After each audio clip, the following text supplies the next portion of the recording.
Olá, veja a segunda parte da palestra Antropologia da Dor com o neurologista Dr. Jaime Olavo Marques. Ele fala que é muito importante para o tratamento considerar e acreditar a proporção da queixa do paciente.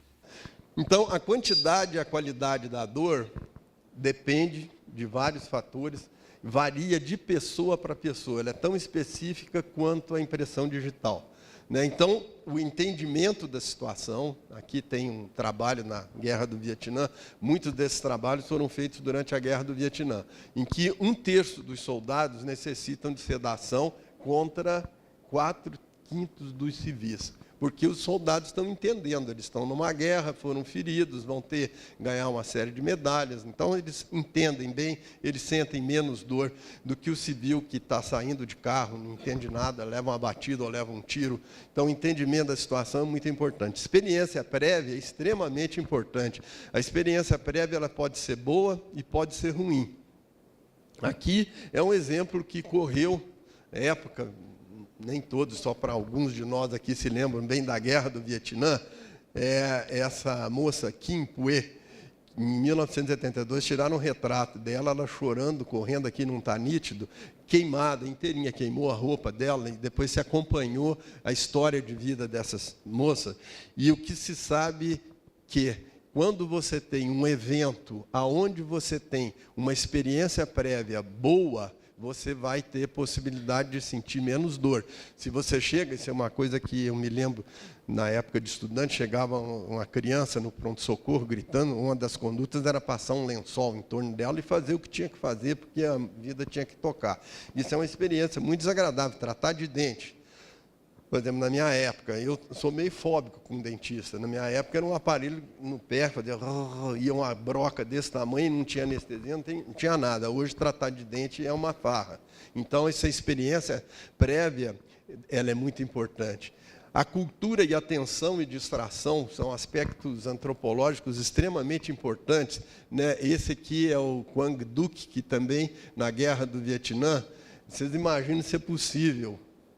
É possível, é porque ele fez isso. Sentado, imóvel, impassível, se deixou queimar até morrer, por convicções religiosas e políticas.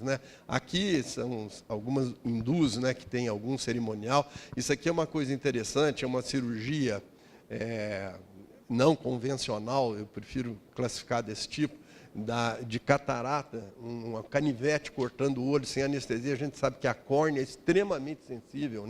Então, mostrando que atenção, cultura, atenção, ansiedade e distração são importantes. Outro fato muito curioso é que a dor é um sinal potente de aprendizado. Isso o Pavlov demonstrou.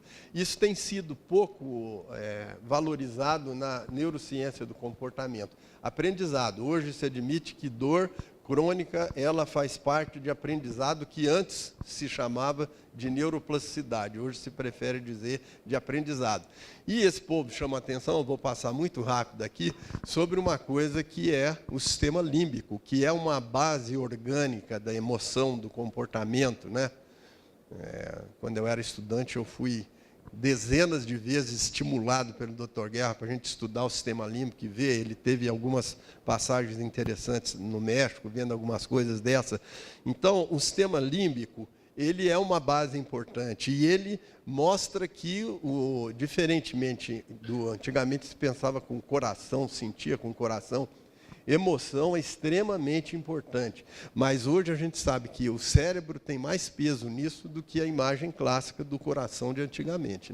Então, esse é o sistema límbico, tem um circuito muito importante, que é o circuito de Papert, que eu não vou entrar no mérito disso, mas vou chamar a atenção para vocês para uma região do cérebro que é a ínsula, porque na ínsula, que faz parte do sistema límbico, é que ocorrem decisões, convicções, valores assumidos na vida, aonde ali, ela interpreta odores, sabores, transforma isso em emoções, sentimentos, asco, desejo, orgulho, arrependimento, culpa e empatia.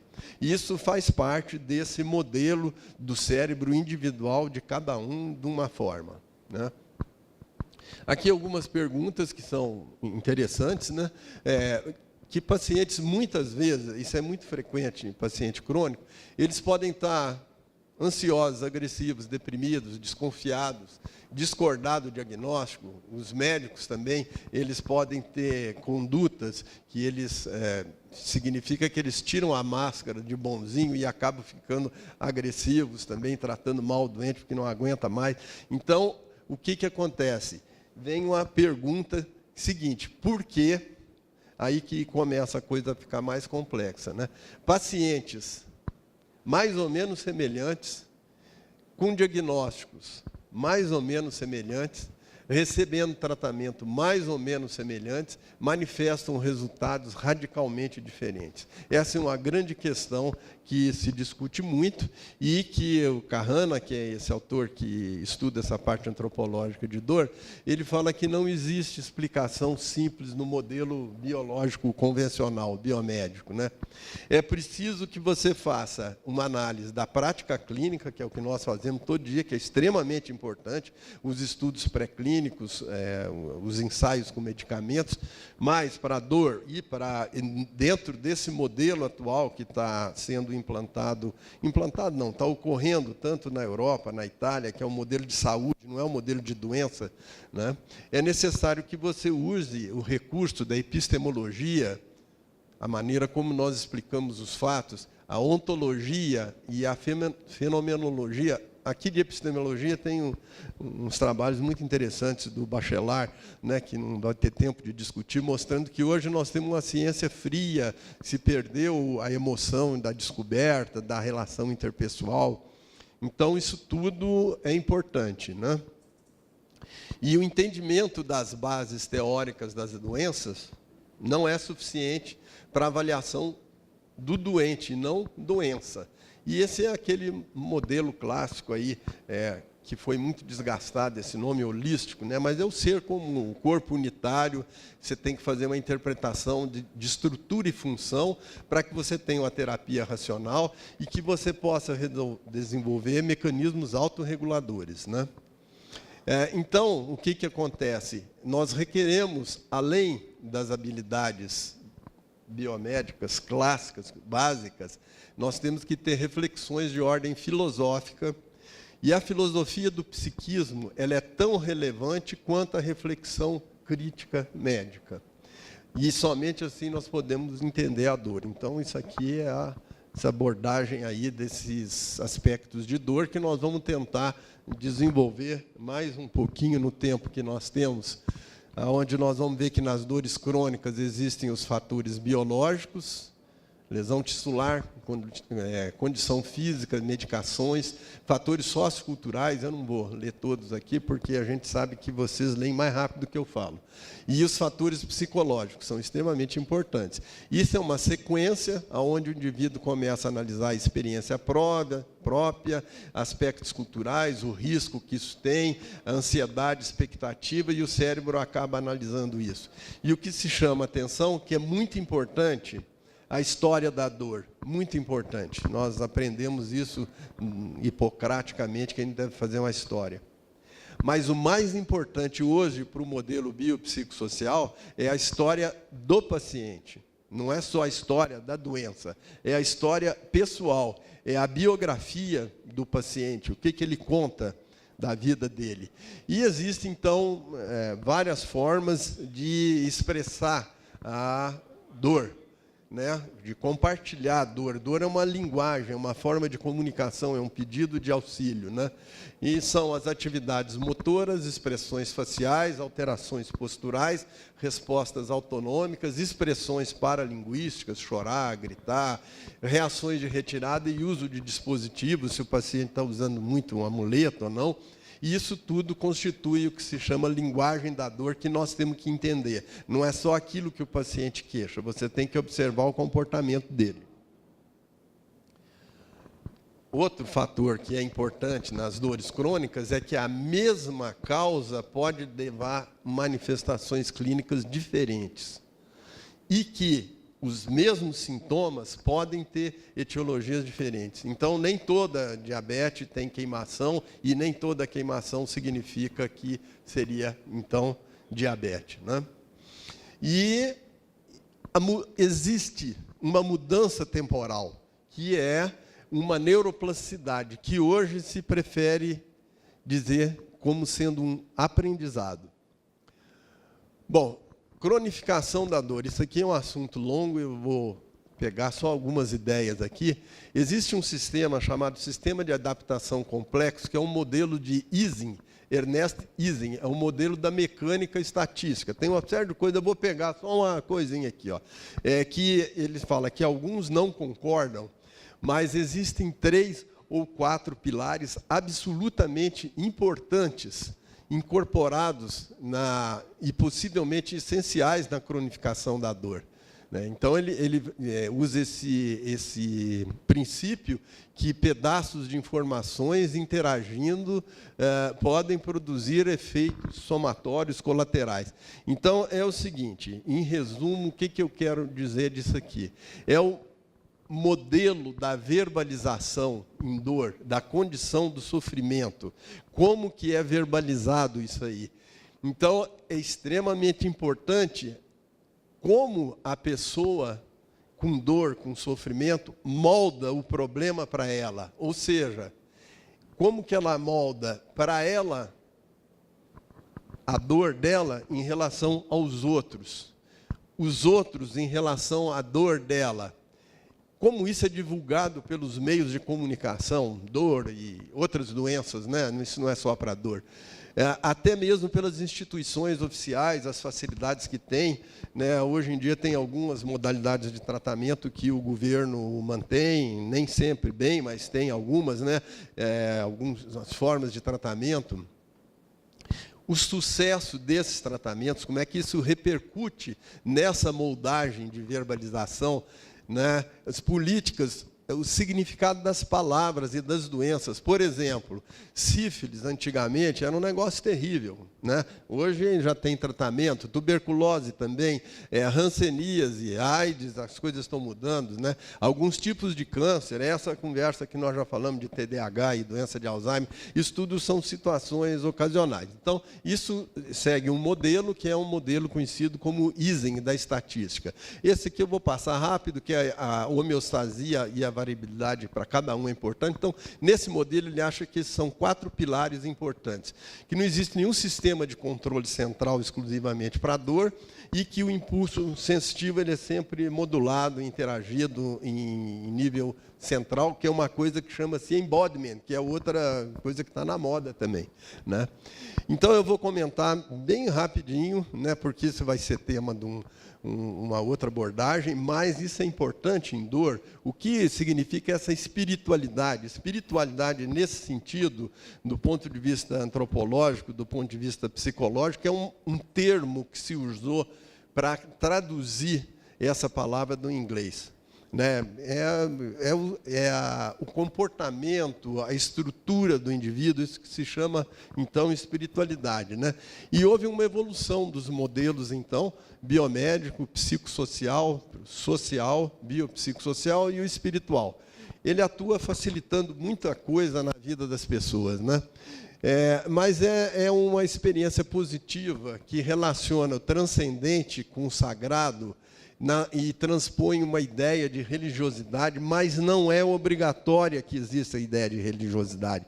Ela é uma situação que entende, isso aqui é espiritualidade, entende a identidade, o self, né? Direção na vida, influência não somente nas crenças pessoais. Então, isso é espiritualidade. As atitudes, as emoções, os comportamentos, interferindo na organização da identidade, dos significados, propósitos, prioridades e objetivos existenciais. E um senso de integralidade e senso vital.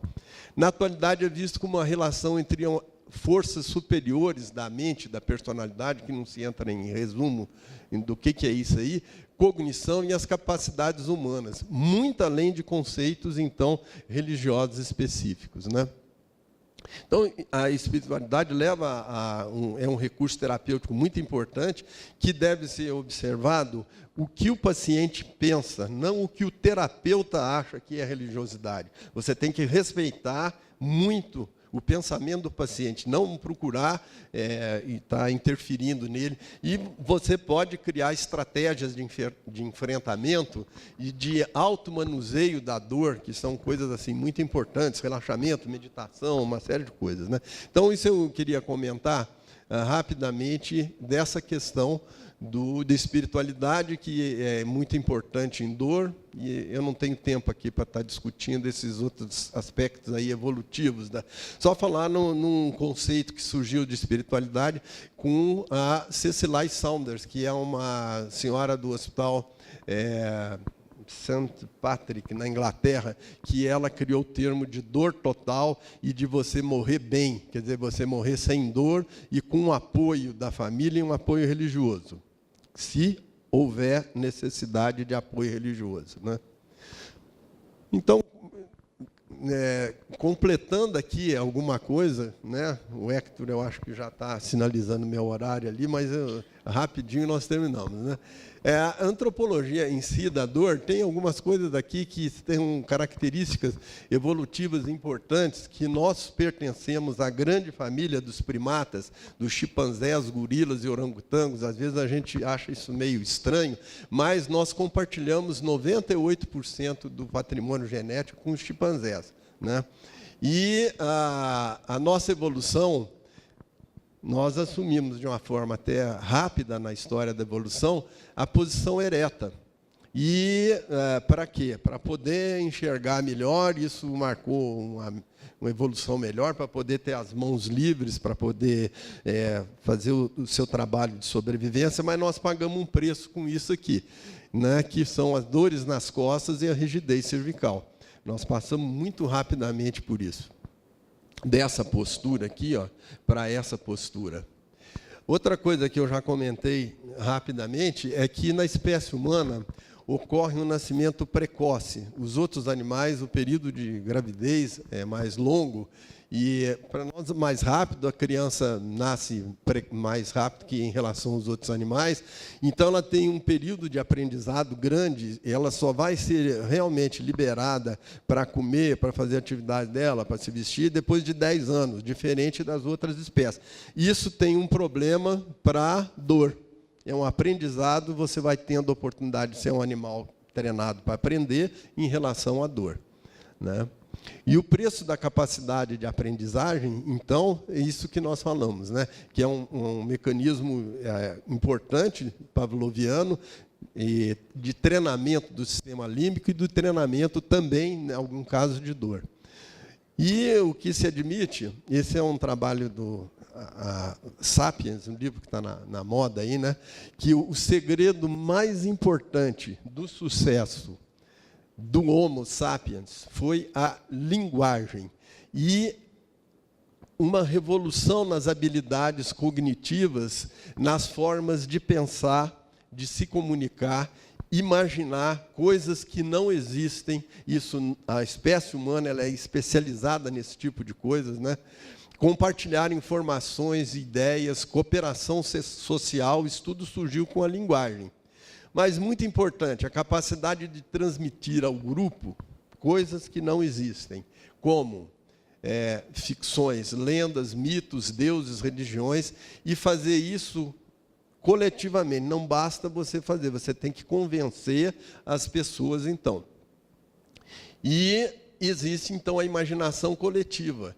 E o cérebro, ele não é muito habilitado em reconhecer realidade e ficção, mas o Homo sapiens, ele foi capaz de criar contos, criar ideias, criar histórias, enfim. Essa é uma capacidade muito importante, e isso aí também se tornou um veículo de propagação de condutas, de posturas em doenças, em dor, etc. Isso aqui é importante. Não sei se eu vou ter tempo de mostrar aqui um último slide, vou pular vários aqui, né? A diversidade das realidades imaginadas e diversidade dos padrões de comportamento é o que se chama cultura. E as mudanças e as alterações que ocorrem com o tempo, chamamos de história. Então, é importante essa cultura e história nas doenças, na dor, essas coisas todas que nós estamos conversando, que são muito também do domínio do psicanalista que trabalha para desconvencer, para fazer essas coisas, né? E, como eu não tenho tempo, eu vou passar aqui rapidamente a respeito desses aspectos antropológicos, como é que essas coisas funcionam, né, para dizer de uma teoria que é extremamente importante do ponto de vista antropológico, que é a teoria chamada do embodiment, que a tradução é corporificação ou incorporação de informações no corpo. O que se admite é que hoje as coisas assentam num corpo informado. Esse corpo é informado, né? E o que é importante, isso é um trabalho clássico hoje em antropologia, para explicar as coisas, a interferência da sociedade no corpo, né? E dessas coisas todas, isso tudo é compartilhado outra vez, por quê? Por meio da linguagem, né? Do locus cultural. Então, eu vou passar rápido, não vamos ter tempo aqui para falar de recompensa e punição, que é uma coisa interessante em dor. Isso aqui é uma coisa muito interessante, chama anestesia. Anestesia é a capacidade que você tem de sentir um bem-estar muito grande baseado em estímulos exteriores. Então, quem não se lembra com prazer de tomar uma cerveja gelada na praia, e isso dá uma sensação de relaxamento, chama anestesia. Você é capaz de pegar um estímulo bom ou ruim, exterior, e você tem uma sensação interior. Bom, e existe, então, situações onde a dor é bem-vinda. Algumas tradições culturais, por exemplo, o parto, né, o significado da dor e prazer, ele varia muito de situação para situação, né? Isso aqui não dá para ver bem, mas é uma pessoa muito cheia de processos que provavelmente deram a dor nele, e ele gosta muito disso, né? Os pacientes predispostos à dor também é um outro fator importante, são os pacientes que são difíceis de você tratar, porque a última forma deles de chamar atenção, de comunicar, de ter afeto é a dor. Então, para você curar esses pacientes, né? E daí a medicina entra fazendo de tudo, operando, e não é por aí. Então, a medicina ela tem esse, entre aspas, direito de mudar as condutas. E aqui, lembrar desse trabalho do Marco Boblio, que chama Medicina Fast Food. É um trabalho entre slow e fast medicina. O que é slow? Não é medicina lenta, é medicina passo a passo, né? A medicina que você analisa os exames, que você intervém no paciente, diferente daquela medicina de massa. Hoje eu estava comentando aí, eu já disse, nós estamos vendo tratar pré-diabetes. Isso é um assunto complicado. O Boblio lhe mostra que ele seguiu pacientes a vida inteira lá na Itália, com a glicemia X, e nunca houve nada. Ou pré-hipotiroidismo. Então, essas coisas todas é o que está sendo discutido nesses trabalhos aí que são muito interessantes, né? E no modelo biopsicossocial, isso mostra também a judicialização da saúde, que muitas vezes o paciente se revolta com o médico, que você propõe uma série de coisas que você não resolve. Isso aqui é um trabalho que eu boto aqui só para chamar a atenção de vocês, que é do Le Breton, que é um antropólogo que trabalha com dor. E ele tem ideias muito interessantes. Eu boto aqui só para chamar a atenção que ele diz que os aspectos étnicos não bastam e que a maneira como o paciente tem acesso à saúde, como que ele é tratado, é importante. Quer dizer, esses dois aqui não dá para ver, tem BMW. Isso aqui é um distintivo da BMW, esse aqui também, mas são situações, então, que ele mostra que são situações de vida, de acesso à saúde completamente diferentes, né? E coloca que a dor hoje está sendo descrita assim, do aspecto até contábil, bem frio, e mudou, né? A dor tem um aspecto cultural muito importante. O que era dor na época das cruzadas, o indivíduo era estoico, ele tinha que sentir dor, amputar, e estava firme, né? Diferente das situações hoje, que é uma esbarrada de futebol, chama-se no meio futebol de escatimba, né? Que os cruzados não faziam isso, né? Então, vamos passar para frente aqui, porque eu quero só... Isso aqui são discutir os aspectos familiares que podem ter um reforço muito grande no comportamento de dor. Então, dor é uma relação muito interpessoal. E outro aspecto importante, que eu até tirei esse slide, não vai dar tempo, que é para mostrar a conotação religiosa na dor, principalmente no cristianismo. O cristianismo ele continua cobrando que nós precisamos pagar uma coisa que aconteceu com Cristo na cruz. Então, eu sempre dou esse exemplo, nós tivemos uma paciente que não melhorava de dor, resumidamente. Essa paciente era da clínica de dor, até que um dia uma colega, ela se abriu mais com a colega, ela era uma religiosa, era uma freira. E daí nós perguntamos, qual que é a perspectiva da senhora? Ela falou, doutor, eu sou um trapo de Cristo, eu vim aqui para sofrer. Então, é um desafio psicanalítico imenso, que você não consegue resolver bem na hora, né? Mas esse é um aspecto da religiosidade. E isso aqui fala muito o seguinte, que não adianta você querer tratar desse paciente se você não escutar, se você não intervir, se você não analisar esse paciente, ele não fica bom, né? Então, vamos passar aqui para frente, porque eu quero encerrar agora. Isso aqui é algumas coisas sobre comportamento de dor e da consulta médica. Aqui alguns aspectos de condutas em dor. Nós temos uma característica antropológica que nós conseguimos ir contra instintos de sobrevivência, de alimentação, instintos de reprodução, através do jejum, do celibato. É a única espécie que faz isso baseada em alguma coisa, né? É baseado em princípios religiosos, de sofrer, outras dores você aceita. Por exemplo, você sabe, isso aqui você vai fazer radioterapia para tratar do seu câncer e vai doer muito, mas você vai nisso porque você acha que o benefício é maior. Então, tem as questões do parto, como se interpreta esse parto, de culturas que enfatizam muito as guerras. Por exemplo, lá no Império Norte-Americano, eles vivem em guerra. Você pega os hindus, que não aceitam muito esse tipo de coisas, né? E, então, para encerrar, nós vimos que esses aspectos, cultura e história, são extremamente importantes, são os modelos de aprendizado. E do ponto de vista, vamos botar aqui, antropológico, psicológico, psiquiátrico, psicanalítico, como é que fica esse momento que nós estamos vivendo? A gente recebe muita coisa pelo WhatsApp, que eu não sei nem se é verdade ou não, porque outro dia recebemos uma do senador Buarque de Holanda, dizendo que o país estava dominado por militares, e não era verdade isso. Eles fizeram um estudo em que eles entrevistaram em torno de 5.000 adolescentes, dos 14 aos 17 anos, em 5 capitais grandes do Brasil, na periferia. Isso nas pessoas com poder aquisitivo também deve ocorrer, perguntando para ele, você acha que é correto você tomar alguma atitude ilegal, alguma atitude de roubo para você sacrificar, para você, sua família sobreviver? 80% disseram que sim. Então, o que eu quero dizer aqui?